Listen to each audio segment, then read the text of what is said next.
इस्लाम का सबसे पहला शिकार जो है कौन है, वो मुसलमान खुद है। इस्लाम सबसे पहले मुसलमान को खाता है, फिर बाकी कौम को खाता है। इस्लाम जिहाद से भरा पड़ा है, सेक्स और जिहाद इस्लाम के अंदर। और हमने खुद तैयार किए, कुछ बाइबल से उठाया, कुछ तोरा से उठाया, कुछ सनातन से उठाया, कुछ पगान से उठाया। इस तरह से भानुमति ने एक कुनबा जोड़ा था, उसका नाम रखा था कुरान और उसको दे दिया था अल्लाह का नाम कि ये अल्लाह की तरफ से नाजिल हुआ। ये नमाज भी कुरान के अंदर नहीं लिखी, कोई दिखाए हमारे को नमाज कुरान के अंदर कहाँ लिखी। बच्चे अल्लाह की देन है और खिलाएगा मोदी। और रोते रोते उन्होंने भीड़ से कहा कि भाई तुम में से ऐसा शख्स कौन सा है जिसने रात अपनी बीवी के साथ सेक्स ना किया हो। तो उनमें एक अबू तलहा नाम के साहबी थे, उन्होंने कहा कि जी मैंने जो है कल अपनी बीवी के साथ सेक्स नहीं किया। बोले फिर ठीक है, तुम कब्र में नीचे उतर। बच्चा पैदा करने की खेती है बिल्कुल, आगे से या पीछे से साफ लिखा हुआ मेंशन है। देखिए मैंने खुद मस्जिदों के अंदर हथियार बिकते हुए देखे हैं, खरीदे भी हैं मैंने। मदरसों के अंदर बहुत गलत चीज होता है, एक तो दुराचार होता है, बच्चों के साथ दुराचार होता है वहाँ पे। यौन शोषण का आप जिक्र कर रहे हैं। हाँ, ये हकीकत है। ये एक मुसलमान की सोच है, हर मुसलमान की, कि पूरी दुनिया में एक दिन इस्लाम काबिज होगा। जिहाद क्या होती है? जिहाद होता है कि बहुत डर पैदा हो गया है जिहाद को लेकर। कभी लव जिहाद हो जाती है, कोई और जिहाद हो जाती है। कौन सी जिहाद है ये? जिहाद बोलते हैं दीन के लिए कोई कोशिश करना, हथियार लेके मार के। उसमें अलग अलग जिहाद है, जैसे कि लव जिहाद होगी, लैंड जिहाद होगी, और जी आतंकवाद जिहाद हो गया। पूर्वज आपके कौन है? हिंदू है। हिंदू हैं यहाँ, और मुसलमान कहाँ से आए? हिंदुस्तान के अंदर मुसलमान थे ही नहीं।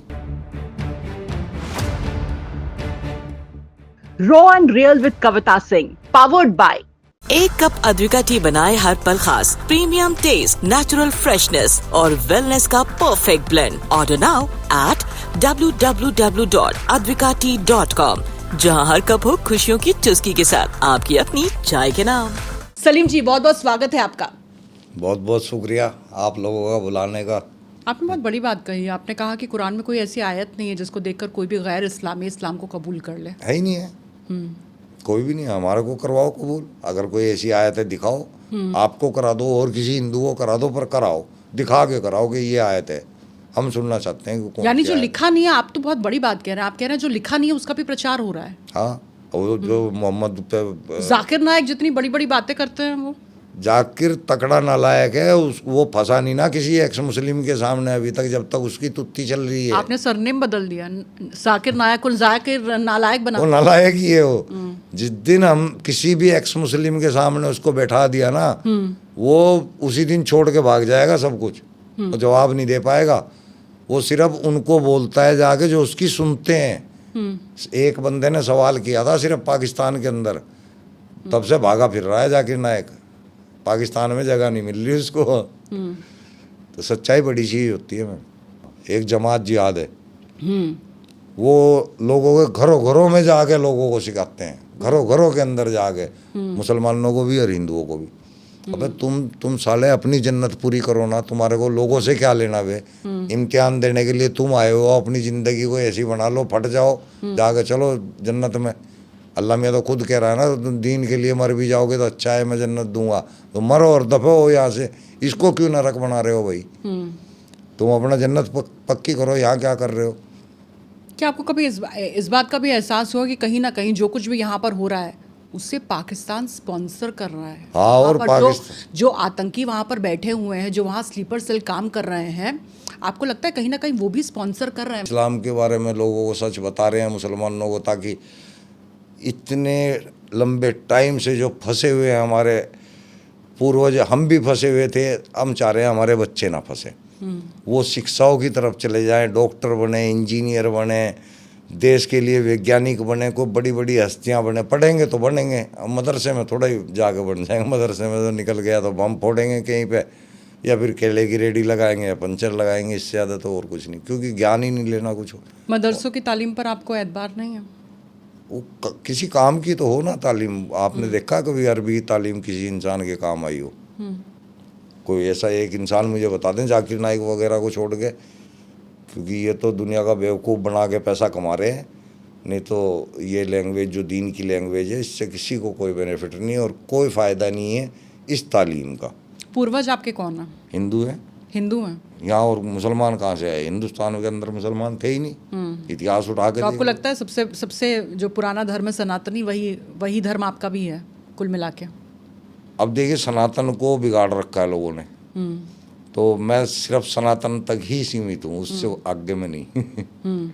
सनातन प्रकृति पूजा को कहता है, सनातन कुदरत के बारे में बोलता है, सनातन कर्तव्यों की बात करता है, मानवता की बात करता है, उसको मैं मानता हूँ। वास्तिक से वास्तिक टाइटल का क्या मतलब था, सरनेम? ये स्वास्तिक एक्चुअली हिंदू धर्म से है, और ये एक अच्छा निशान माना गया है, शुभ लाभ में भी इसको इस्तेमाल किया जाता है। इसके एक मायने हो रहे हैं वास्तविकता। वास्तविकता बोलते हैं सच्चाई को। तो मुझे इतना अच्छा लगा, मैंने इसको जो है स्वास्तिक में से वास्तिक निकाला, अपने नाम के सामने रखा, और अब ये मेरे को बहुत अच्छा लगता है, शुरू से लगता है। अब बहुत लोग इस नाम को रख रहे हैं। 6 साल की बच्ची आयशा, हदीस सही बुखारी 51-34, मैं रेफरेंस साथ में बोल रहा हूँ, जो भी बात बोल रहा हूँ यानी कि मेरी तरफ से नहीं है, ये लिखा हुआ है। हजरत आयशा 6 साल की थी जब उनके साथ में निकाह किया। 6 साल की बच्ची से 53 साल का बंदा निकाह करता हुआ कैसे अच्छा लगता है, कैसे एक अच्छे इंसान का काम है। कोई लॉजिक भी नहीं दिखाई देता कि भाई चलो इस वजह से जो है हम मान सकते हैं कि भाई ये आदमी ने मजबूरी में करना ही पड़ेगा, ऐसा कोई लॉजिक भी नहीं है। मतलब कुछ भी तो नहीं छोड़ा, जो गिफ्ट में मिलती थी गुलाम उनको नहीं छोड़ा।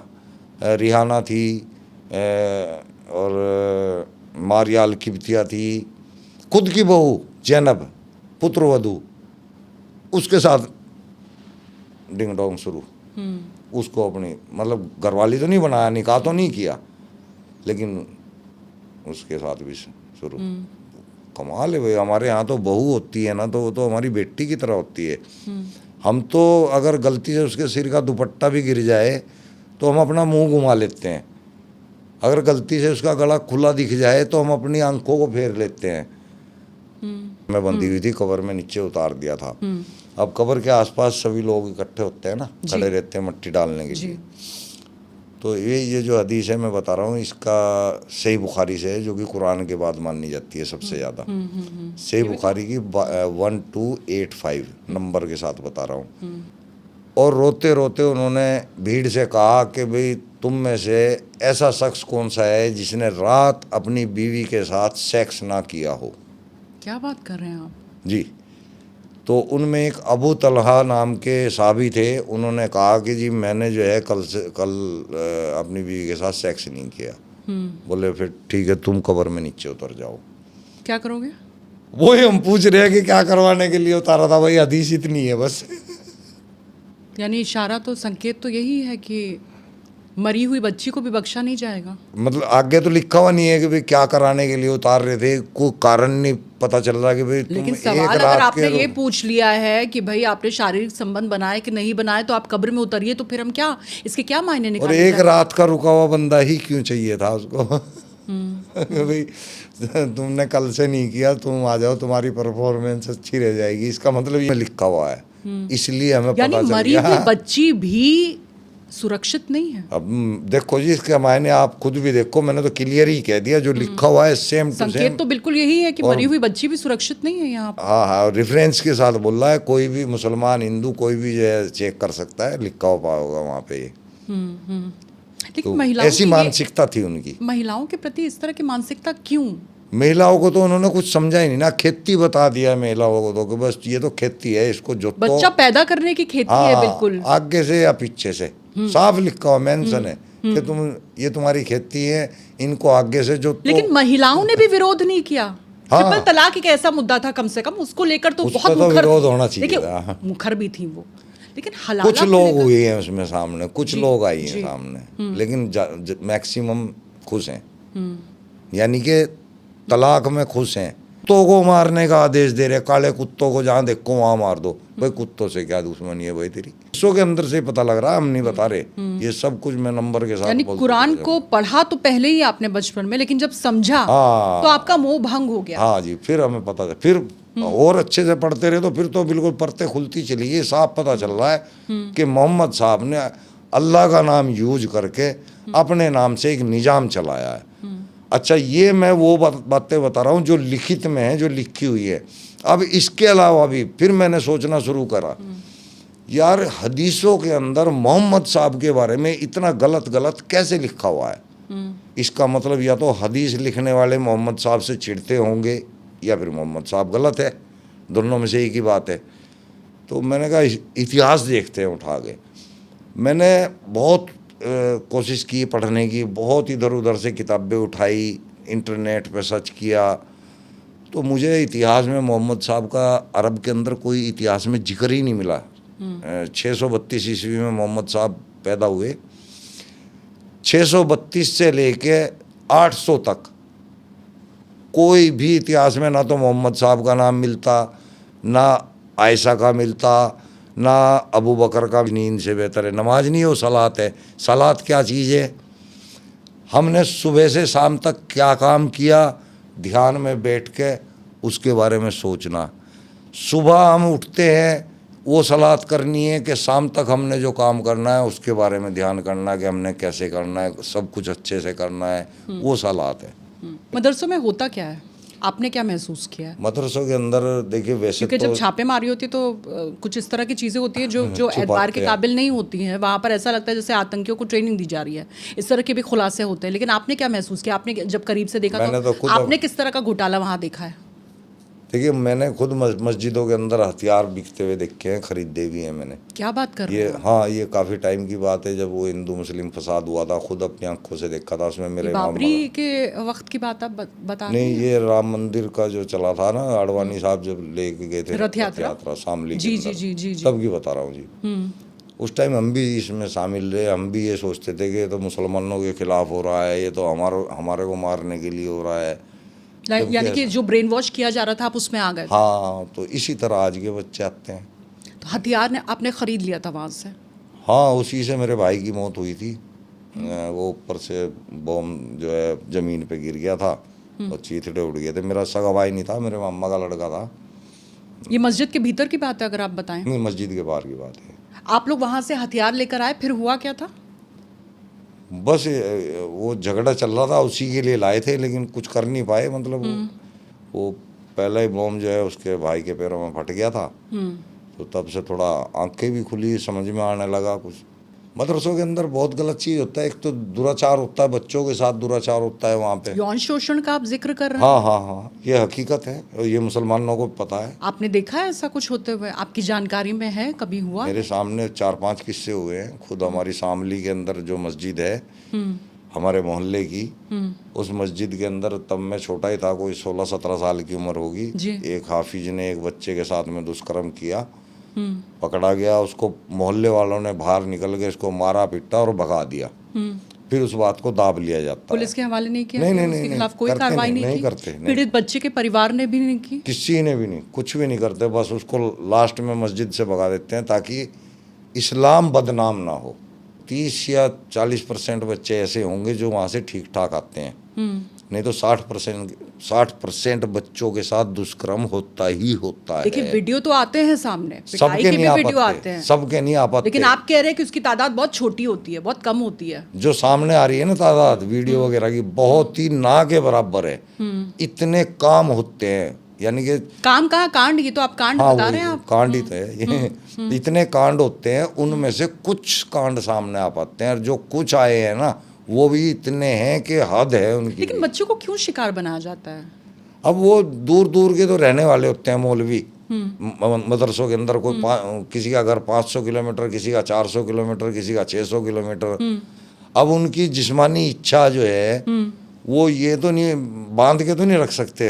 हर रोज जिस्मानी इच्छा जो है हमारी जागती है, हर रोज। अब हम अपने सामने उस टाइम जो साधन देखेंगे उसी पे कोशिश कर देंगे। मासूम बच्चों पर? अब मासूम बच्चों को जल्दी काबू में किया जा सकता है, उनको डराया भी जाता है, प्यार से भी।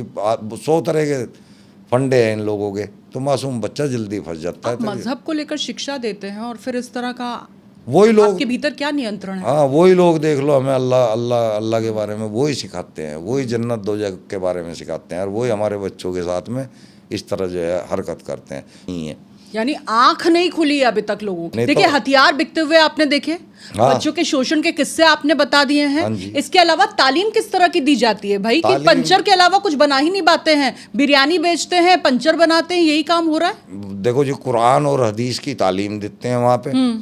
कुरान और हदीस में ऐसा एक भी कोई पॉइंट नहीं है कि उसको पढ़ के आदमी 100 रुपये दिहाड़ी कहीं से कमा ले। उसके अंदर ऐसी कोई ज्ञान नहीं है कि उसके जरिए आप 100 रुपये कमा ले। वैध मज़ारों को बनाया जाता है और उनके जरिए जमीन को हथियाया जा रहा है। हाँ जी। आधार क्या था, क्योंकि आपने दावा बहुत बड़ा किया है। आधार क्या, मैंने खुद किया हुआ है काम, अभी भी मजार चल रही है। आप नारायणगढ़ रोड पड़ता है क्या बात अम्बाले कर से रहे आगे। हाँ हाँ आपने ये किया है? हाँ, मैंने 2 मजार ऐसे फर्जी तैयार किए हैं। अब तो वहाँ पे बढ़िया दुकानदारी चल रही है। किस तरह की और कैसे तैयार किया आपने, किस सन की बात है? एक नारायणगढ़ रोड पे पेड़ था बहुत भयंकर बरगद का। वो देखने से इतना डरावना है कि दूर से जब गाड़ी की उस पर लाइट जाती है ना तो डर लगता है उस पेड़ को देख के। बहुत पुराना पेड़ है वो। आपको लगा ये लोकेशन बिल्कुल हाँ, मुफीद अब है? मैं वहाँ मज़ारों पे पहले ही बैठा हुआ था, तो मैं इधर उधर की मज़ारों पे भी जाता था घूमने, वहाँ से भी पैसे कमाता था। तो मैं और मेरा एक चेला है राजा, वो खेलन का ही है। हम दोनों बाइक से आ रहे थे, मैंने देखा, मैंने कहा राजे कितनी बेहतरीन लोकेशन है। हमने कहा ये, हमारा किसी का ध्यान नहीं गया। बोले चलो हम कर देते हैं काम। हमने वहाँ पे जो है चुन्नियाँ बांधी, अपने पीर से चुन्नियाँ उठा के लाए, हरी नीली, और पेड़ के पर इतनी चुन्नियाँ बांध दी बहुत दूर दूर तक। ठीक है। और फिर नीचे जो है गल्ला बना दिया और एक ईंटों का ऐसे बना के वो वहाँ छोड़ दिया हमने। अब उसमें गले में हमने आगे देखा तो आहिस्ता आहिस्ता वहाँ आसपास पैसे मिलने शुरू हो गए हमारे को। गले में भी आने लगे। अब तो ट्रक ड्राइवर वहाँ फेंक फेंक के जाते हैं पैसे। यानी कि आपने रोजगार का एक साधन तैयार कर किया मैंने अपने लिए था। इसका क्रेडिट आपको देना चाहिए। हाँ। लेकिन ये जो आप स्कैम का हवाला दे रहे, देखिए ये पूरा भारत पूछेगा इस वक्त कि ये बहुत बड़ा स्कैम है जिसकी तरफ आप इशारा कर रहे हैं। तो क्या वाकई ऐसा हो रहा है? अब मैंने सिर्फ किया है आपने तो ऐसे ऐसा किया? और भी कर रहे हैं, और ये सब ऐसे ही हो रहा है। आधार क्या है? क्योंकि आपने फिर ये भी कहा था कि आप कौन ये से बताओ, ऐसे आप पीर ये बाबा बताओ। हैं जो रेलवे ट्रैक पर वही जाकर। कहना चाह रहा हूँ मैं। खतना मोहम्मद साहब की तो नहीं हुई थी, हमारी करवाई है जबरदस्ती। इब्राहिम का वो था, ये मोहम्मद साहब का तो नहीं है, इब्राहिम का है। और कुर्बानी भी वहीं से है। कुर्बान भी वहीं से, उसके साथ आप इत्तेफाक रखते हैं? नहीं, मैं तो उससे भी नहीं रखता। कुरान के अंदर वैसे इस टाइप की कुर्बानी है भी नहीं जिस टाइप की ये लोग यहाँ इंडिया में करते हैं। कुर्बानी कुरान के अंदर सूरह हज के अंदर बताया गया है कि जब अब मक्का में 2 महीने का हज होता है, उस हज को कंप्लीट करने के बाद लास्ट की जो प्रक्रिया है वो कुर्बानी है। तो वहाँ पे कुर्बानी करने का हुक्म है, ना कि यहाँ पे। सीए एनआरसी, इससे मुसलमानों को डराया गया, तुम्हारे कागज़ चेक होएंगे, तुम्हारा फलाना चेक होएगा, तुम्हारे को बंद कर देंगे, तुम्हारे को बाहर फेंक देंगे। कितने मुसलमानों के कागज़ चेक हुए हैं? आज तक किसी के भी नहीं चेक हुए हैं, ना इनको ज़रूरत है। वो बाहर से जो आएंगे उनके लिए है वो तो इंतज़ाम, आगे के भविष्य के लिए है वो इंतज़ाम। भविष्य में कोई बाहरी आदमी जो है अपने देश के अंदर ना आ पाए तो वो अच्छा है, ठीक है। हमें क्या लेना बाहरी आदमी से, हमें अपना परिवार जो है हमारा यहाँ का जो हिंदुस्तान का है ये बहुत है। तो 72 हूरों का जिक्र होता है, जन्नत का जिक्र होता है, ज़कात का भी जिक्र होता है, उसको लेकर भी आपको आपत्ति है? ज़कात, अच्छा, ज़कात और फितरा एक ऐसी चीज़ है जो मैं कभी ये मानता था कि ये तो इस्लाम के अंदर बहुत अच्छी है, इस पे कोई सवाल नहीं उठ सकता। फिर मैंने देखा यार ज़कात फितरा ये सिर्फ मुसलमानों को ही देते हैं, मस्जिदों में देंगे या मुसलमानों को देंगे। तो ये काहे का अच्छा काम हुआ जो तुम एक नस्ल को ही दे रहे हो स्पेशल?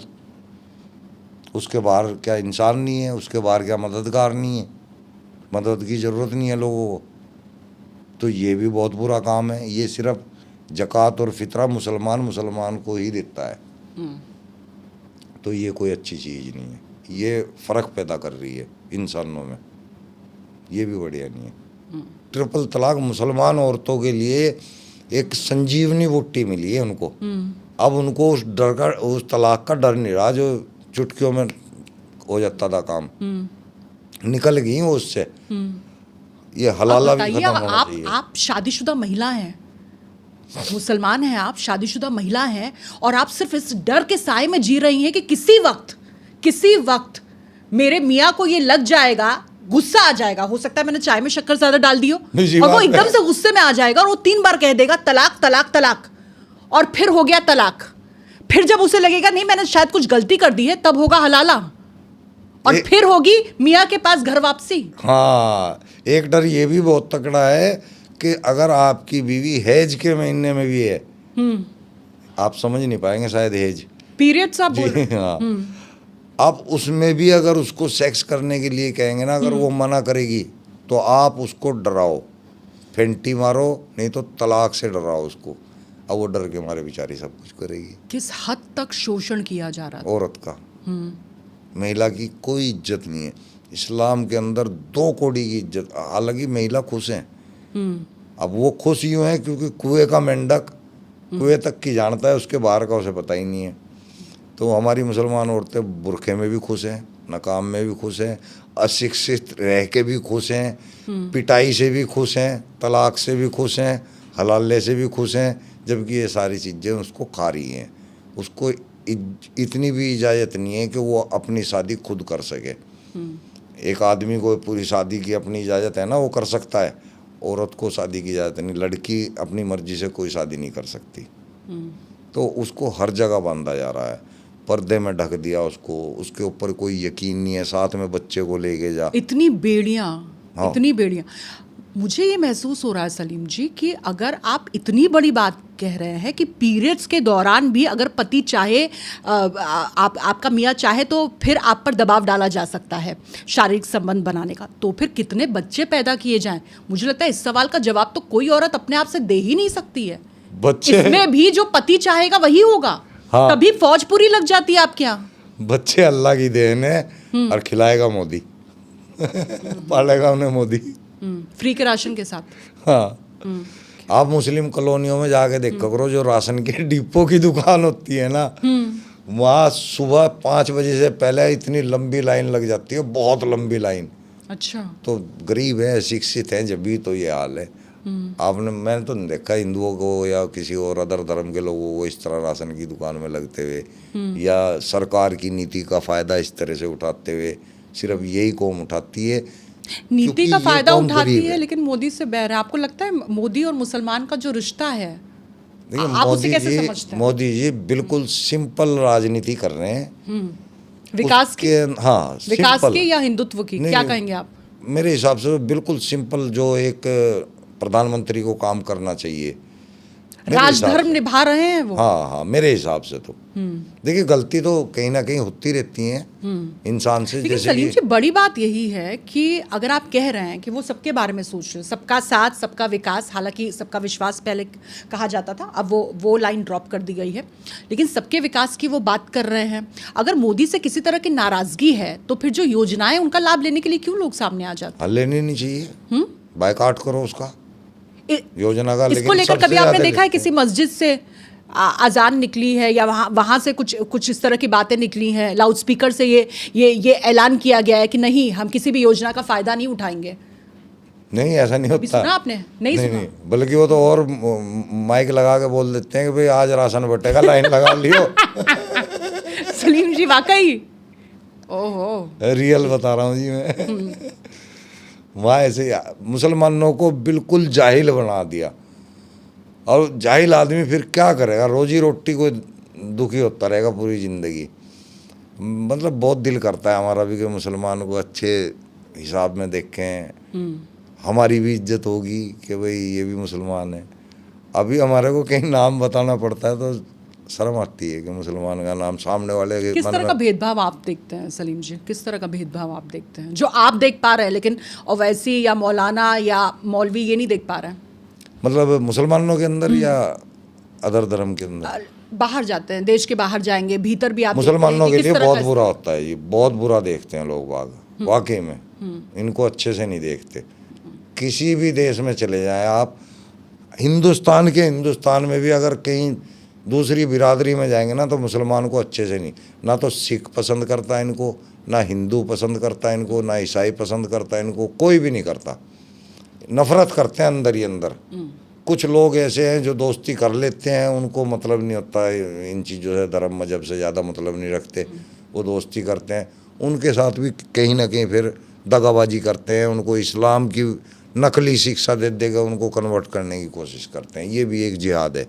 सलीम जी, कहानी क्या थी आप भी तो वक्फ का हिस्सा थे और आप देख रहे हैं वक्फ को लेकर किस तरीके से आग भड़काई जा रही है। और वैसे जिस तरीके से मंच से बात करते हैं और प्रधानमंत्री नरेंद्र मोदी को टारगेट करते हैं और ये कहने की कोशिश करते हैं कि मुसलमानों को टारगेट किया जा रहा है, वो खतरे में है। आपको लगता है कि मुसलमान खतरे में है इस वक्त? मुसलमानों को कहीं पे टारगेट नहीं किया जा रहा। ये लोग जब इनको टारगेट किया जाता है ना, तो ये मुसलमानों के ऊपर उड़ेल देते हैं सारी कहानी कि मुसलमानों को किया जा रहा है टारगेट।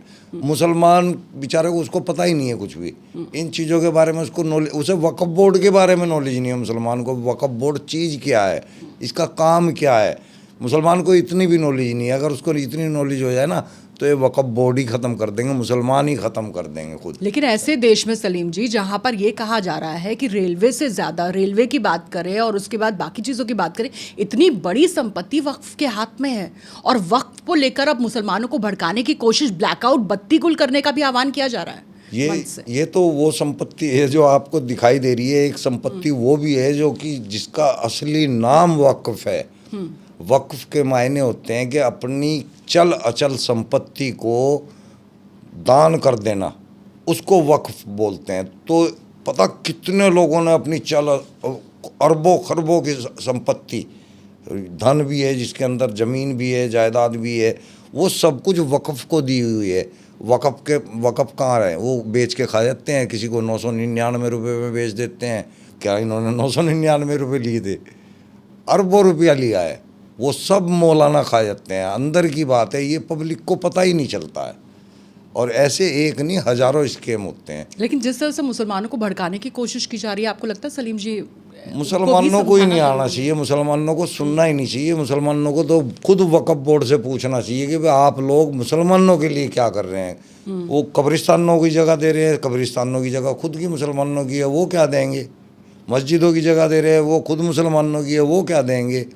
ये ईदगाह की जगह है, ये खुद मुसलमानों की होती है, वो वक्फ बोर्ड वाले क्या दे रहे हैं। वो इनकी रिपेयर का खर्चा देते हैं, पर वहाँ से जो कमाई आती है वो कितनी आती है, ये भी तो है ना। किसी गरीब मुसलमान का कभी किसी वक्फ बोर्ड से कोई भला हुआ हो तो हम राजी हैं इसको मानने के लिए। इसी बात का तो जिक्र कर रहे थे सलीम जी प्रधानमंत्री नरेंद्र मोदी भी, कि अगर वाकई में इनके हक की बात की जाती, इनके बारे में सोचा जाता, गरीब मुसलमानों के बारे में, तो आज वो पंचर बनाकर अपना घर चलाने पर मजबूर नहीं हो पाते। यही तो, आप इस बात से इत्तेफाक रखते हैं? हम बिल्कुल 100%। मेरे को पता है वक्फ बोर्ड के पास कितना पैसा, अगर वो पैसा गरीब मुसलमानों के हाथ में आ जाए ना, तो मुसलमान बहुत अच्छी तकड़ी GDP खड़ी कर सकते हैं। इतना पैसा है वक्फ बोर्ड के पास।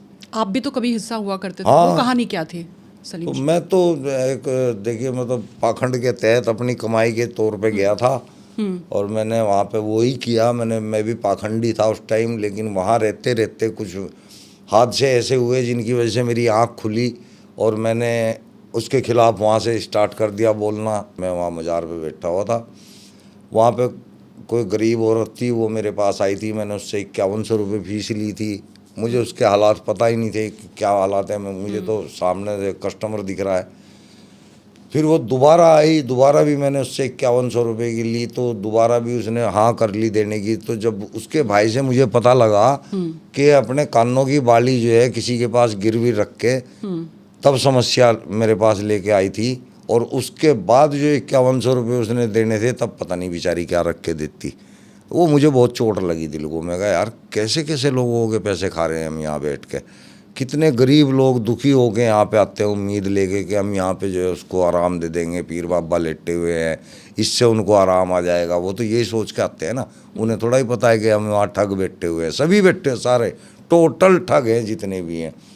जितनी भी मज़ारें आप देखेंगे ये सब पैदा की हुई है, बनाई हुई है, पीर बाबा कहीं है। कहा तो यही जाता है सलीम जी कि वहाँ पर लोगों के पास जो मौलाना वहाँ होते हैं, मौलवी होते हैं, उनके पास शिफा होती है। मैम आपने ऐसा कुछ महसूस किया? आपने तो खुद वहाँ पर काम किया। कुछ नहीं होता जी, ये प्रचार करते हैं, हम लोग ही करते हैं। हम जो वहाँ पे बैठते हैं ना खादिम, प्रचार हम ही करते हैं सब। फलाने को शिफा होगी, ढिमके को शिफा होगी, इसको शिफा होगी। उस प्रचार में और लोग फंसते चले जाते हैं। 100 में से किसी एक का तुक्का लग जाता है, काम बन जाता है, वो पूरा एडवर्टाइजमेंट कर देता है, वो सबको बता देता है बाबा बहुत मानने वाला है, काम हो गया हमारा। तो जाते ही काम बेशक उसका कैसे भी हुआ है, तुक्के से हुआ, जैसे मर्जी, लेकिन वो डिंडोरा पीट देता। उसकी वजह से ज़्यादा लोग पाखंड में फंस जाते हैं। हमने उसके खिलाफ बोलना शुरू कर दिया, तब हटा दिया हमें। वक्फ में अगर कोई हिंदू भी या गैर मुसलमान भी अगर शामिल हो जाए बोर्ड में तो आपको इस पर आपत्ति है? आपत्ति क्या, मैं तो ये चाह रहा हूँ कि हिंदू शामिल ही क्यों होना चाह रहा है, एक्स मुस्लिम को शामिल कर दो ना। यानी आपको उसमें शामिल कर लिया जाए। मेरे को करो, और भी हैं बहुत एक्स मुस्लिम है, लगा दो हर जगह जहाँ भी वक्फ बोर्ड है, एक एक्स मुस्लिम को फिट कर दो, फिर देखें माई के लाल एक भी एक। यानी आप ही ऑडिट कर लेंगे, आप ऑडिट कर देंगे फिर सारा हिसाब? बिल्कुल, और सारा मुसलमानों में और गरीबों में जाएगा, फिर उस पैसे का सही इस्तेमाल होगा। कुछ गुप्त भोगी भी आपको मिले हैं जो आपको लगा हो कि हाँ ये भी वक्फ के सताए हुए हैं, इनको भी इसी तरीके से पीड़ित किया गया? ज़्यादातर लोग ऐसे ही आते हैं, हमारी जो साइड आते हैं ना, वो ज़्यादातर ऐसे ही लोग आते हैं जो कहीं ना कहीं शिकार हुए होते हैं। तो उनमें से मैं भी हूँ और लोग भी हैं। तो वो भी इसी बात का जिक्र करते हैं? हाँ बिल्कुल करेंगे, जिसका अपना तजुर्बा है वो बयान करेगा। अब जरूरी नहीं है कि जो तजुर्बा मुझे है सेम टू सेम उनको हो। मेरा जीवन डिफरेंट है तो तजुर्बे भी डिफरेंट है, उनका जीवन अलग है, उनके तजुर्बे भी अलग है, पर कुरान और हदीस के ऊपर हम सब एक हैं, सबकी एक ही बात है, क्योंकि हम लिखा हुआ पढ़ रहे हैं और लिखा हुआ ही बयान कर रहे हैं। अगर हम अपनी तरफ से बयान करते तो सबके अलग अलग बयान होते, लेकिन हमारे बयान एक हैं जी। तभी आपको लगता है कि आपको ओवैसी से भी मिलना चाहिए?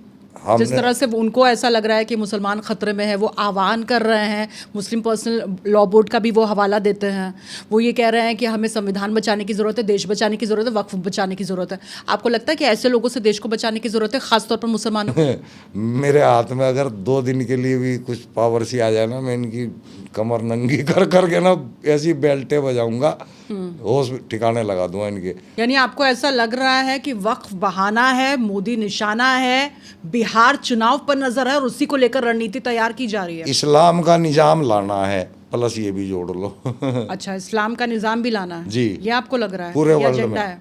पूरे वर्ल्ड में ये एक मुसलमान की सोच है, हर मुसलमान की, कि पूरी दुनिया में एक दिन इस्लाम काबिज होगा, और ये सोच हमारे और अंदर काबिज होके मुल्ले होगा डालते क्या? हैं। होगा क्या? वो यही होगा जो पंचर ही लगाते फिरेंगे, पूरी दुनिया को खराब कर देंगे, बम बरसाएंगे और आतंकी जब बनेंगे। शिक्षा ही यही है, आतंकी बनेंगे, एयरपोर्ट पर जाएंगे तो कैसे कैसे चेकिंग होगी? मैडम शिक्षा नहीं है ना, नंगे होएंगे, होते हैं, बेइज्जती होती है, हमें भी शर्म आती है, इनकी वजह से हमें भी झेलना पड़ता है। गलत एक करता है, भुगतते सारे हैं। अगर ये लोग पढ़े लिखे होंगे, डॉक्टर होंगे, इंजीनियर होंगे, बड़े बड़े ऑफिसर बनेंगे, कौन इनको नंगा करेगा और कौन इनसे नफरत करेगा? नफरत इनसे तब करते हैं जब ये उल्टी सीधी हरकतें करते हैं। ये वहाँ से जुमे की नमाज में प्रिपेयर होकर आते हैं, चार्ज होकर आते हैं, पत्थर उठा उठा के लोगों पे पत्थर मारते हैं। अबे भाई, तुम उनके जो मौलवी तुम्हारे को कह रहा है उनको साथ लेकर आगे खड़ा करो ना, तो इनको मार पहला पत्थर, फिर हम मारेंगे। वो तो नहीं मारते, वो तो वहीं बैठे रहते हैं। कितने पैसे मिलते हैं पत्थर मारने के, पत्थरबाजी के? बहुत 500 रुपये में बेचे होते हैं बंदे, 500 बहुत बेचते हैं। यानी पंचर के अलावा एक काम और इन लोगों को हाँ, ये ऐसे ये भी एक काम दे रोजगार रखे ही हैं। तो है, रोजगार ही तो है। हाँ। अगर आप मदरसे से पढ़ रहे हैं, तब अगर आपको थोड़ा- ब्रेन वॉश किया जा रहा है, आपका इस्तेमाल किया जा रहा है हथियार के तौर पर, आप ही को हथियार बना दिया गया है। हाँ। अभी हाथ में हथियार दे रहे थे, अब इन्हीं को हथियार भी बना दिया। बताइए, तब थोड़ा और ज़्यादा भी दे देते हैं पैसा के, पहले तू जाके बांध के अपने ऊपर फट जा, फट जा। तब थोड़ा सा और ज्यादा पैसा दे देते हैं। यही धंधा है बचाओ मुसलमानों के लिए। सलीम जी, उनके आगे एक जन्नती एक दरवाजा भी तो बनाया हाँ। जाता है। ये बताया जाता है ना कि यहाँ से जाओगे तो ऊपर 72 हुए तुम्हारा इंतजार कर रही हैं, शहद की नदियाँ मिलेंगी, जी, शराब अल्लाह मियाँ हाथों से पिलाएगा। अबे गधो, जब अल्लाह खुद कह रहा है कि शराब में नशा नहीं होगा तो पी के क्या करोगे? शराब में नशा नहीं होगा, शहद की नदियाँ कैसे बह सकती है? भाई शहद मधुमक्खियों के छत्ते पे निकलता है, वो किसी मशीन से नहीं निकलता भाई। लेकिन ये क्या सोच है सलीम जी? 72 करोगे क्या? बात महिलाओं को किस स्तर का सोचा जाता है, समझा जाता है? आप ये क्या भी तो परसेप्शन देखो, है? आप ये देखो कि 72 हूर जो होंगी उसकी एक की लंबाई कितनी होगी? 132 फीट, और हमारी लंबाई कितनी? 6 फीट, 5.5 फीट। हम करेंगे क्या उसके साथ? क्या होगा हमारा? ये पागल है बिल्कुल, जोम्बी बने हुए हैं। अगर ये सोचे थोड़ा सा, सोच के अपना भी छोड़ देंगे। सोचते ही तो नहीं है, कोई भी बात होती है आपने जिस स्तर पर सोच लिया, जो आपने देख लिया, आपको नहीं लगता और मुसलमानों की आंखों पर कौन पट्टी बांध रहा है?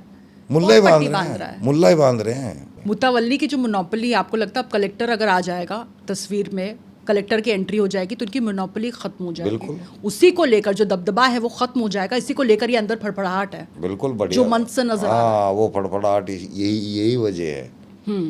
उनको दिख रहा है ना कि भाई कहानी बिगड़ जाएगी सारी। वक्फ पर घेर नहीं पा रहे हैं, तो आपको लग रहा है मंच से जिक्र हो रहा है, ट्रिपल तलाक का भी हो रहा है, फिर ये लोग सीए, हाँ एनआरसी का भी जिक्र कर रहे हैं, फिर ये बाबरी मस्जिद की भी याद दिला रहे हैं, फिर कह रहे हैं नहीं आप तो दंगा भड़काने की कोशिश कर रहे हैं। अच्छा बाबरी मस्जिद अब मिल गई, चलो बाबरी मस्जिद कितने लोग नमाज पढ़ते हैं जाके मुझे बताओ वहाँ पे, और जब वो थी खंडर तब कितने लोग नमाज पढ़ते थे। यानी कि नमाज से कोई वास्ता नहीं और मस्जिद से कोई वास्ता नहीं, सारी कहानी जमीन की है, जमीन हथियानी है। सीए एनआरसी इससे मुसलमानों को डराया गया, तुम्हारे कागज चेक होएंगे, तुम्हारा फलाना चेक होएगा, तुम्हारे को बंद कर देंगे, तुम्हारे को बाहर फेंक देंगे। कितने मुसलमानों के कागज चेक हुए हैं? आज तक किसी के भी नहीं चेक हुए हैं, ना इनको ज़रूरत है। वो बाहर से जो आएंगे उनके लिए है वो तो इंतज़ाम, आगे के भविष्य के लिए है वो इंतज़ाम। भविष्य में कोई बाहरी आदमी जो है अपने देश के अंदर ना आ पाए तो वो अच्छा है, ठीक है। हमें क्या लेना बाहरी आदमी से, हमें अपना परिवार जो है हमारा यहाँ का जो हिंदुस्तान का है ये बहुत है। आपको कभी डर नहीं हुआ कि जिस तरह से खुल्लम खुल्ला खुलकर सामने आ रहे हैं, आप चिताने की कोशिश कर रहे हैं, आप भी तो उनके रडार पर हैं, किसी वक्त आपके खिलाफ भी तो कोई फतवा जारी हो सकता है, कभी डर नहीं लगता इस बात को लेकर? बल्लू बलराम खलनायक, मैंने अपनी ज़िंदगी में ऐसे काम कर रखे हैं मैम कि मेरे सामने खड़े होना आसान बात नहीं है। वो लोगों ने देखा हुआ है मेरा। किस तरह के काम किए, ये कांड किए आप? हाँ जी, मैं अपने वो बुरे दिन कभी शेयर नहीं करना चाहता जी। अच्छा होगा देखी जाएगी। कर तो हम भविष्य के लिए अच्छा ही रहे, कम से कम मैं तो अपने देश के मुसलमानों के लिए अच्छा सोच रहा हूँ। मुझे बाहर के इस्लाम से कोई लेना देना नहीं है। इससे डबल फैला लो, इससे डबल मार काट कर लो, इससे डबल यौन शोषण कर लो, हमें कोई मतलब नहीं है। मैं चाहता हूँ भारत का मुसलमान मदरसे मस्जिदों के चुंगल से निकल जाए ताकि उनके बच्चे अच्छी शिक्षा में आए और बढ़िया इज्जत कमाएं और बढ़िया दुनिया में उनका नाम हो। उनके साथ मॉब लिंचिंग ना हो, उनको देख के लोग उनके नाम सुन के उनसे नफ़रत ना करें। ये मेरा मोटिव है और वो मोटिव मेरा जब तक ये कुरान और हदीसों की हकीकत मुसलमान के सामने नहीं आएगी तब तक पूरा नहीं हो सकता। तो लगता है मुसलमान खतरे में? हमें तो कहीं नहीं लगता, अपनी हरकतों से तो खतरे में आता रहे तो आता रहे, नहीं तो मुसलमान को कहीं से कहीं तक कोई तंगी आज तक मैंने अपने जीवन में, मेरी उम्र 53-54 हो चुकी है, मुझे ऐसा कुछ नहीं दिखा। मोदी जी का अब तक का आपने कार्यकाल देखा बतौर प्रधानमंत्री, आपको किसी वक्त ऐसा लगा कि नहीं मुझे लग रहा है मैं खतरे में हूँ, मुझे डर महसूस हो रहा है? नहीं, मुझे ऐसा कभी नहीं लगा। ऐसा बस मुझे एक थोड़ा सा गलत लगा था उस टाइम वो जो नोटबंदी का है, लेकिन ऐसे फैसले हो जाते हैं गलत सलत हो निकलते रहते हैं, क्या पता उसमें भी कुछ सही हुआ हो, मुझे तो जो ना जानकारी है नहीं। पर मुझे ये लगा था कि ये काम थोड़ा सा अच्छा फैसला नहीं था। बाकी एक आदमी 100 के 100 फैसले सही नहीं ले सकता, कहीं ना कहीं मिस हो जाता है। तो मोदी जी ने कहीं ऐसा लेकिन कहीं से आपको ये तो नहीं लगा कि नोटबंदी के बहाने आपको टारगेट किया गया, मुसलमान को टारगेट किया गया? हाँ, कभी नहीं लगा, वो तो पूरे देश पर था, सबके लिए था जी।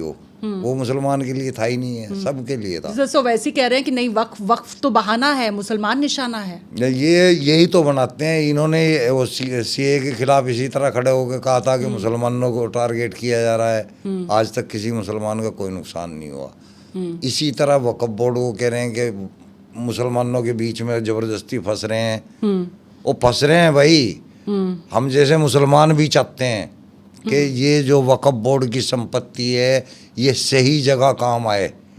लेकिन अरब में तो ये हो रहा है, दूसरे देशों में आप देखिए वहाँ तो बेहतरीन चल रहा है, वहाँ तो सरकार पूरा देख रही है, उसके कंट्रोल में है। बिल्कुल, वहाँ तो सबसे बढ़िया है, यहाँ पे नहीं है क्योंकि यहाँ मुल्ले खा रहे हैं।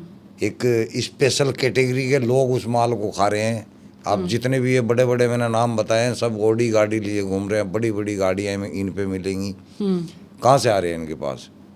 वैसे पर भी ये इल्जाम तो लगता है कि उनके पास इस तरह की जमीन है, संपत्तियां हैं। हाँ बिल्कुल, बेनामी बिल्कुल है। तो आपको लगता है उनको वो अगर वाकई में मुसलमानों के हित में काम आ जाती तो आज वो नौबत नहीं आती? बिल्कुल काहे को आ जाती है अगर कि मुसलमान इतना गरीब, इतना अनपढ़, इतना असहाय हो जाता, रह जाता। पागल है मुसलमान। अगर अभी भी समझ जाए मुसलमान तो इन लोगों की बढ़िया लाल कर देगा पीट पीट के। मुसलमान कमज़ोर नहीं है, सिर्फ अशिक्षित है। मुसलमान गद्दार भी नहीं है।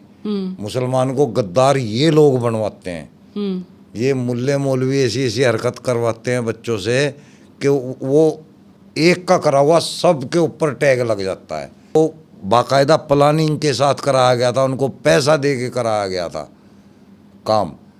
तो ये किया एक ने था, लेकिन टैग किस पे लग गया जी? पूरे मुसलमानों पे लग गया कि मुसलमानों की मानसिकता ऐसी है ऐसी। लेकिन भारत के मुसलमानों की इतनी नहीं है जितनी बाकी के देशों के मुसलमानों की है। और क्योंकि भारत का मुसलमान पढ़ा ही नहीं है कुरान को और हदीस को, इसलिए उनकी मानसिकता इतनी नहीं है ख़राब। अभी भी उनमें सुधार बहुत आसान है अगर वो सोचने पे खड़े हो जाएंगे। सोचना एक बार कुरान और हदीस को पढ़ना शुरू कर दें तो वो खुद छोड़ देंगे। रट रहे हैं लेकिन पढ़ नहीं रहे हैं, रट रहे हैं और पूछ रहे हैं। लेकिन स्ट्रैटेजी क्या है? अगर आप अंदर का प्लान समझा पाएं कि ये प्लान है क्या, ये जो बी सी टी सारी टीमें तैयार हो रही हैं प्रधानमंत्री नरेंद्र मोदी को टारगेट करते हुए, आपको लग रहा है कहीं ना कहीं एक नया जिन्ना तैयार करने की कोशिश भारत के भीतर ही एक और पाकिस्तान बनाने की कोशिश? वही तो हो रही है, वही कर रहे हैं ये लोग। फिर वही मतलब उसी पड़ाव पे ला के खड़ा कर देंगे। फिर मजबूरी में जिस तरह पहले वो किसने किया था, वो पाकिस्तान बनाया था, इसी तरह मजबूरी में एक और इसी तरह बन जाएगा अगर यही हालत।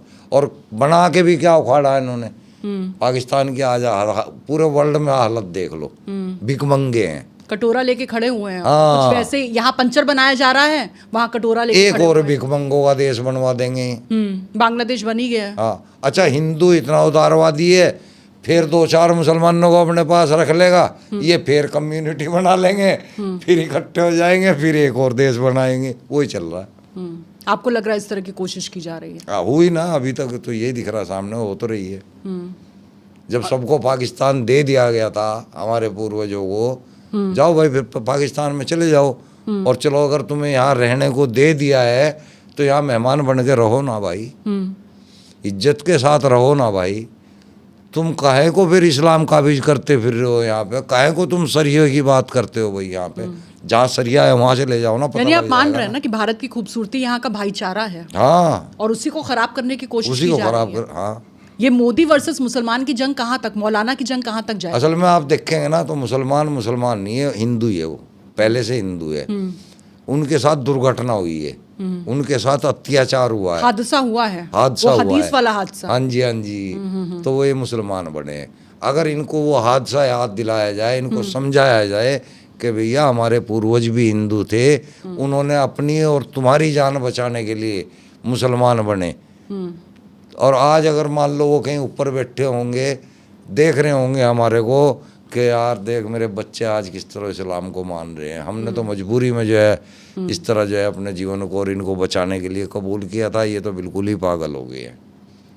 ऐसा नहीं है, मैं नहीं मानता कि ऐसा कोई देख रहा होगा बैठा हुआ, पर फर्ज करो कि अगर कोई हमारा पूर्वज बैठ के देख रहा होगा, उसकी छाती पे कितना जोर पड़ रहा होगा। इस्लाम का सबसे पहला शिकार जो है कौन है? वो मुसलमान खुद है। इस्लाम सबसे पहले मुसलमान को खाता है, फिर बाकी कौम को खाता है। इस्लाम जिहाद से भरा पड़ा है, सेक्स और जिहाद। इस्लाम के अंदर और कुछ नहीं है, केवल सेक्स है। औरत को किस तरह से बुरा हाल करना है ये है, और औरत छोड़ो बकरियों तक की भी जिक्र है। मानसिकता हमारी ऐसी बना रखी है जी। लेकिन ये किस तरह की सोच है? ये बकरियों का कैसे आपने जिक्र कर दिया? हदीस में है ना। जो भी जिक्र करूँगा वो हदीस से बाहर या कुरान से बाहर नहीं होगा, क्योंकि मुझे भी पता है यहाँ बकलोली करूँगा तो कोई भी आगे पकड़ लेगा। मेरे पास काउंटर होना चाहिए, बिना काउंटर की कोई बात नहीं करनी चाहिए। गलत साबित हो जाऊँगा तो मुझे गलत भी साबित नहीं होना। आपने बहुत बड़ी बात कही। आपने कहा कि कुरान में कोई ऐसी आयत नहीं है जिसको देखकर कोई भी गैर इस्लामी इस्लाम को कबूल कर ले। है ही नहीं है, कोई भी नहीं है। हमारे को करवाओ कबूल, अगर कोई ऐसी आयत है दिखाओ। आपको करा दो और किसी हिंदू को करा दो, पर कराओ, दिखा के कराओ कि ये आयत है, हम सुनना चाहते हैं कि कौन यानी क्या जो है। लिखा नहीं है, आप तो बहुत बड़ी बात कह रहे हैं, आप कह रहे हैं जो लिखा नहीं है उसका भी प्रचार हो रहा है। हाँ, वो जो मोहम्मद पे जाकिर नायक जितनी बड़ी बड़ी बातें करते हैं वो जाकिर तकड़ा नालायक है, वो फंसा नहीं ना किसी एक्स मुस्लिम के सामने अभी तक, जब तक उसकी तुत्ती चल रही है। आपने सरनेम बदल दिया, जाकिर नायक को जाकिर नालायक बना वो नालायक ही है वो। जिस दिन हम किसी भी एक्स मुस्लिम के सामने उसको बैठा दिया ना, वो उसी दिन छोड़ के भाग जाएगा सब कुछ, वो जवाब नहीं दे पाएगा। वो सिर्फ उनको बोलता है जाके जो उसकी सुनते हैं। एक बंदे ने सवाल किया था सिर्फ पाकिस्तान के अंदर, तब से भागा फिर रहा है जाकिर नायक, पाकिस्तान में जगह नहीं मिल रही उसको। तो सच्चाई बड़ी चीज होती है। मैम जिहाद क्या होती है? जिहाद होता है कि बहुत डर पैदा हो गया है जिहाद को लेकर, कभी लव जिहाद हो जाती है, कोई और जिहाद हो जाती है, कौन सी जिहाद है ये? जिहाद बोलते हैं दीन के लिए कोई कोशिश करना। हथियार लेके मार अब के उसमें अलग अलग जिहाद है, जैसे कि लव जिहाद होगी, जी। लैंड जिहाद होगी, और जी आतंकवाद जिहाद हो गया, कई तरह की जिहाद है। सब अलग अलग ग्रुप बना काम कर रहे हैं। लव जिहाद करने वाले भी हैं, रियल है, फैक्ट है, झूठ नहीं है, पूरा का पूरा ग्रुप ऐसा काम कर रहा है। लैंड जिहाद भी है, ये वक्फ बोर्ड उसका सरगना है। वक्फ बोर्ड लैंड जिहाद का सरगना है। हाँ। यानी जमीन को हथियाया जा रहा है। बहुत बड़ी बात कह रहे हैं आप कैमरे पे। जो सच है वो कह रहा हूँ ना। जी जी, आप मुझे खारिज करें, कहीं से भी किसी तरह से खारिज करें, मैं एक एक चीज का नाम ले रहा हूँ। क्योंकि संपत्ति तो है बहुत ज्यादा। हाँ, हाँ, तो ये लैंड जिहाद कर रहा है, पूरा ऑपरेट इसको वक्फ बोर्ड कर रहा है। जो आतंकवाद जिहाद है, जो कि मार काट, एक नरम दल एक गरम दल, इस तरह से चला रहे हैं। उसमें सॉफ्ट टेरर और हार्ड टेरर क्या बात कर रहे हैं? हाँ, अब जो गरम दल होता है उसका काम है आतंक मचा के सीधा निकलना। उड़ा दे। इस्लाम का सबसे पहला शिकार जो है कौन है? वो मुसलमान खुद है। इस्लाम सबसे पहले मुसलमान को खाता है, फिर बाकी कौम को खाता है। इस्लाम जिहाद से भरा पड़ा है, सेक्स और जिहाद। इस्लाम के अंदर और कुछ नहीं है, केवल सेक्स है। औरत को किस तरह से बुरा हाल करना है ये है, और औरत छोड़ो, बकरी की मानवता है। मानसिकता हमारी ऐसी बना रखी है जी। लेकिन ये किस तरह की सोच है ये? बकरियों का कैसे आपने जिक्र कर दिया? हदीस में है ना। जो भी जिक्र करूँगा वो हदीस से बाहर या कुरान से बाहर नहीं होगा, क्योंकि मुझे भी पता है यहाँ बकलोली करूँगा तो कोई भी आगे पकड़ लेगा। मेरे पास काउंटर होना चाहिए, बिना काउंटर की कोई बात नहीं करनी चाहिए। गलत साबित हो जाऊँगा तो मुझे गलत भी साबित नहीं होना। देखिए, मैंने खुद मस्जिदों के अंदर हथियार बिकते हुए देखे हैं, खरीदे भी हैं मैंने। क्या बात कर रहे हैं? ये मदरसों के अंदर बहुत गलत चीज़ होता है। एक तो दुराचार होता है, बच्चों के साथ दुराचार होता है वहाँ पे। यौन शोषण का आप जिक्र कर रहे हैं? हाँ हाँ हाँ, ये हकीकत है। ये एक मुसलमान की सोच है, हर मुसलमान की, कि पूरी दुनिया में एक दिन इस्लाम काबिज होगा। और ये सोच हमारे और अंदर काबिज होके मूल्य होगा डालते क्या? हैं। होगा क्या? वो यही होगा जो पंचर ही लगाते फिरेंगे, पूरी दुनिया को खराब कर देंगे। बम बरसाएंगे और आतंकी जब बनेंगे। शिक्षा ही यही है। आतंकी बनेंगे, एयरपोर्ट पर जाएंगे तो कैसे कैसे चेकिंग होगी? मैडम, शिक्षा नहीं है ना, नंगे होएंगे, होते हैं, बेइज्जती होती है, हमें भी शर्म आती है। इनकी वजह से हमें भी झेलना पड़ता है। गलत एक करता है, भुगतते सारे हैं। अगर ये लोग पढ़े लिखे होंगे, डॉक्टर होंगे, इंजीनियर होंगे, बड़े बड़े ऑफिसर बनेंगे, कौन इनको नंगा करेगा और कौन इनसे नफरत करेगा? नफरत इनसे तब करते हैं जब ये उल्टी सीधी हरकतें करते हैं। ये वहाँ से जुमे की नमाज में प्रिपेयर होकर आते हैं, चार्ज होकर आते हैं, पत्थर उठा उठा के लोगों पे पत्थर मारते हैं। अबे भाई, तुम उनके जो मौलवी तुम्हारे को कह रहा है उनको साथ लेकर आगे खड़ा करो ना, तो इनको मार पहला पत्थर, फिर हम मारेंगे। वो तो नहीं मारते, वो तो वहीं बैठे रहते हैं। कितने पैसे मिलते हैं पत्थर मारने के, पत्थरबाजी के? बहुत 500 रुपये में बेचे होते हैं बंदे, 500 बहुत बेचते हैं। यानी पंचर के अलावा एक काम और इन लोगों को मिलता है। हाँ, ये ऐसे ये भी ऐसे एक काम दे रोजगार रखे ही हैं। तो है, रोजगार ही तो है। हाँ। अगर आप मदरसे से पढ़ रहे हैं, तब अगर आपको थोड़ा- ब्रेन वॉश किया जा रहा है, आपका इस्तेमाल किया जा रहा है हथियार के तौर पर, आप ही को हथियार बना दिया गया है। हाँ। अभी हाथ में हथियार दे रहे थे, अभी इन्हीं को हथियार भी बना दिया। बताइए।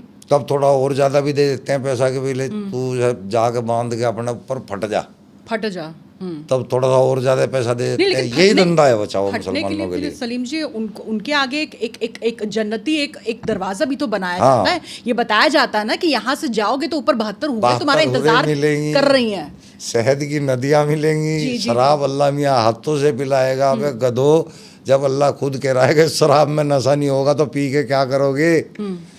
शराब में नशा नहीं होगा। शहद की नदियाँ कैसे बह सकती है भाई? शहद मधुमक्खियों के छत्ते पे निकलता है, वो किसी मशीन से नहीं निकलता भाई। लेकिन ये क्या सोच है सलीम जी? 72 होगा करोगे क्या? बात महिलाओं को किस स्तर का सोचा जाता है, समझा जाता है? आप ये क्या भी परसेप्शन है? आप ये देखो कि 72 हूर जो होंगी उसकी एक की लंबाई कितनी होगी? 132 फीट, और हमारी लंबाई कितनी? 6 फीट। 5.5 फीट हम करेंगे क्या उसके साथ? क्या होगा हमारा? ये पागल हैं बिल्कुल, जोम्बी बने हुए हैं। अगर ये सोचे थोड़ा सा, सोच के अपना आप ही छोड़ देंगे। सोचते ही तो नहीं है कोई भी बात होती है। आपने जिस स्तर पर सोच लिया, जो आपने देख लिया, आपको नहीं लगता और मुसलमानों की आंखों पर कौन पट्टी बांध रहा है? मुल्ला ही बांध रहे हैं, मुल्ला ही बांध रहे हैं, मौलवी, मौलाना।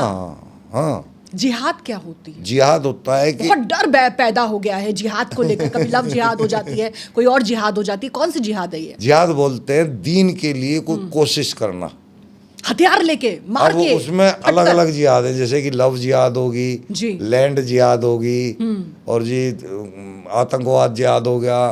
कई तरह की जिहाद है, सब अलग अलग ग्रुप बना काम कर रहे हैं। लव जिहाद करने वाले भी हैं, रियल है, फैक्ट है, झूठ नहीं है, पूरा का पूरा ग्रुप ऐसा काम कर रहा है। लैंड जिहाद भी है, ये वक्फ बोर्ड उसका सरगना है। वक्फ बोर्ड लैंड जिहाद का सरगना है। हाँ। यानी जमीन को हथियाया जा रहा है। बहुत बड़ी बात कह रहे हैं आप कैमरे तो जो सच है वो कह रहा हूँ ना। जी। आप मुझे खारिज करें, कहीं से भी किसी तरह खारिज करें, मैं एक चीज का नाम ले रहा हूँ, क्योंकि संपत्ति तो है बहुत ज्यादा। हाँ। तो ये लैंड जिहाद कर रहा है, पूरा ऑपरेट इसको वक्फ बोर्ड कर रहा है। जो आतंकवाद जिहाद है, जो कि मार काट, एक नरम दल एक गरम दल, इस तरह से चला रहे हैं। उसमें सॉफ्ट टेरर और हार्ड टेरर की आप बात कर रहे हैं। हाँ। अब जो गरम दल होता है उसका काम है आतंक मचा के सीधा उड़ा देना। हाँ। पूर्वज आपके कौन है? हिंदू है। हिंदू हैं। यहाँ और मुसलमान कहाँ से आए? हिंदुस्तान के अंदर मुसलमान थे ही नहीं। इतिहास उठा के तो आपको लगता है सबसे जो पुराना धर्म है सनातनी, वही धर्म आपका भी है कुल मिला के?